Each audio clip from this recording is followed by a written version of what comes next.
Muito bem, hora de oração, tudo na paz, tudo na bênção, como que você está? Dia oportuno do Senhor de buscarmos a Deus, consagrarmos as nossas vidas em nome de Jesus. Dia dos joelhos dobrados. Aqui, Daniel, no capítulo de número 6, a partir do versículo 8, diz assim a palavra do Senhor. Daniel, diante da eminente acusação e ameaça por parte dos presidentes e sátrapas da Babilônia, para enredá-lo e destituí-lo da honraria e da conquista tremenda que o Senhor lhe deu na Babilônia, em detrimento dos posicionamentos e dos dons de tudo aquilo que ele viveu ali como instrumento de Deus. Veja, agora, pois, ó rei, sanciona o interdito e assina a escritura para que não seja mudada segundo a lei dos medos e dos persas, que não se pode revogar. Por esta causa, o rei Dario assinou a escritura e o interdito. Os sátrapas convenceram, levaram aquela lei ao rei Dario e ele a sancionou. Qual lei? Que não se poderia adorar, cultuar outro Deus naquele período estabelecido. Daniel, pois, quando soube que a escritura estava assinada, entrou em sua casa e em cima, no seu quarto onde habitava, onde havia janelas abertas do lado de Jerusalém, 3 vezes por dia se punha de joelhos e orava e dava graças diante do seu Deus, como costumava fazer. O posicionamento de Daniel não mudou diante das ameaças, diante das sentenças e até mesmo diante das leis que foram estabelecidas.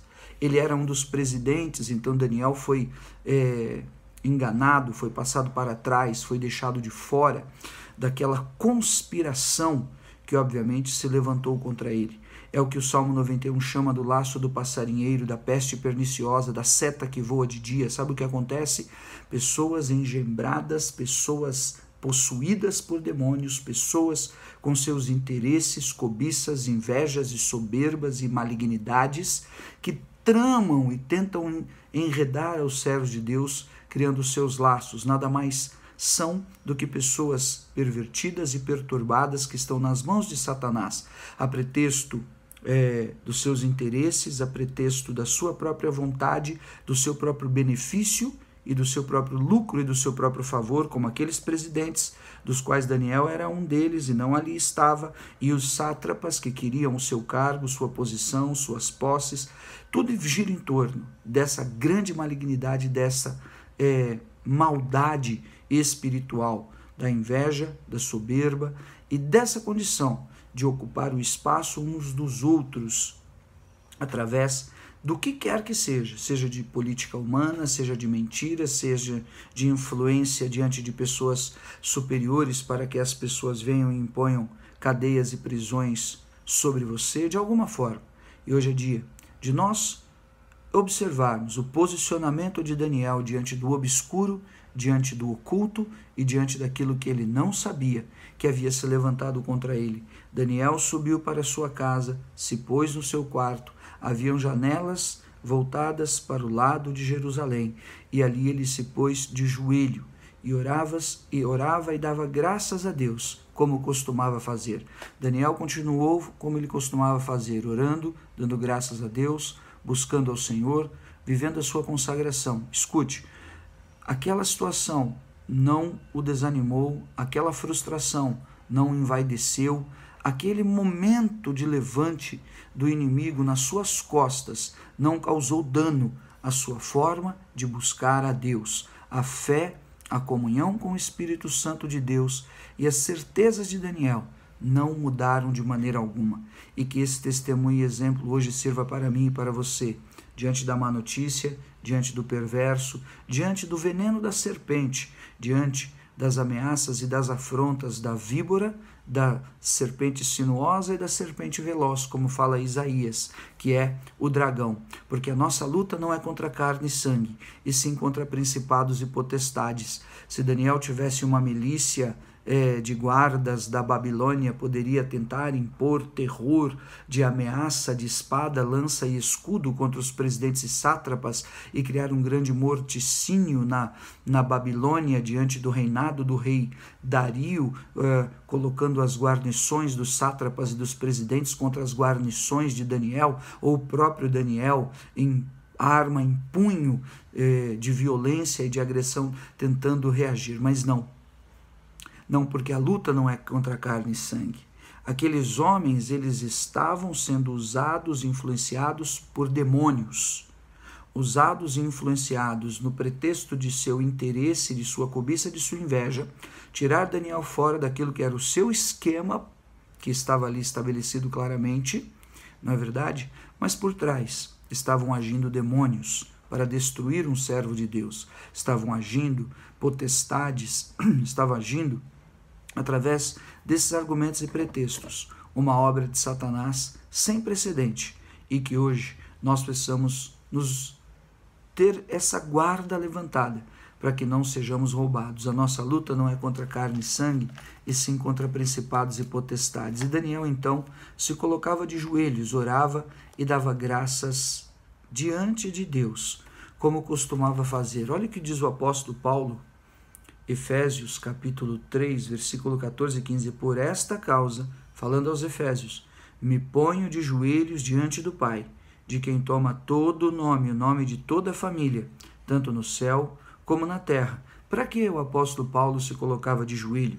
Para que, segundo a riqueza da sua glória, o Senhor vos conceda, falando aos Efésios, orando para os Efésios, dobrando os joelhos pelos Efésios, o Senhor vos conceda que sejais fortalecidos em poder, mediante o seu Espírito no homem interior, para que seja primeiro fortalecido em poder, como? Segundo o Espírito que age na tua vida, segundo e mediante o Espírito no homem interior.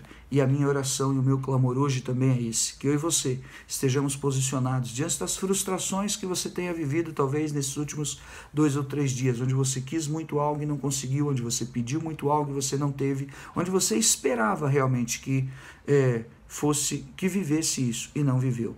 As frustrações têm a tendência de paralisar a nossa força de vontade. Daniel não ficou preso nas frustrações, Daniel não ficou paralisado, não paralisou a sua vida espiritual em função de nenhuma ameaça. E o apóstolo Paulo, como Daniel, está escrito, Efésios 3, 14 e 15, se pôs de joelho para interceder e cobrir a vida dos Efésios e pedir para que eles fossem renovados, fortalecidos no poder do Senhor Jesus e para que eles fossem fortalecidos no Espírito de Deus que agia na vida deles. O apóstolo Paulo estava falando com pessoas que também estavam para ser jogadas na cova dos leões, também estavam diante de perseguições, armadilhas e intrigas de Satanás.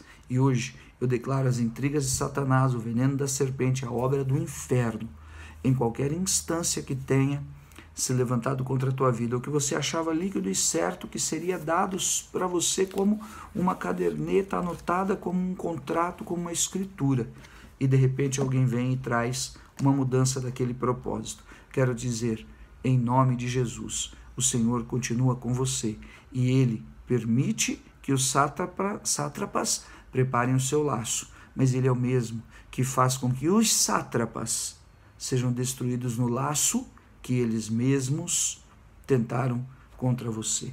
Pai de amor, esta palavra e este conselho é tremendo em nossas vidas hoje. Por isso, dá-nos graça pelo Teu Espírito de poder e de autoridade. Dá argumentos, traz lembranças a mim, ao Teu servo, à Tua serva, em nome de Jesus, para estarem calçados, estarem renovados e fortalecidos no seu coração e no seu interior.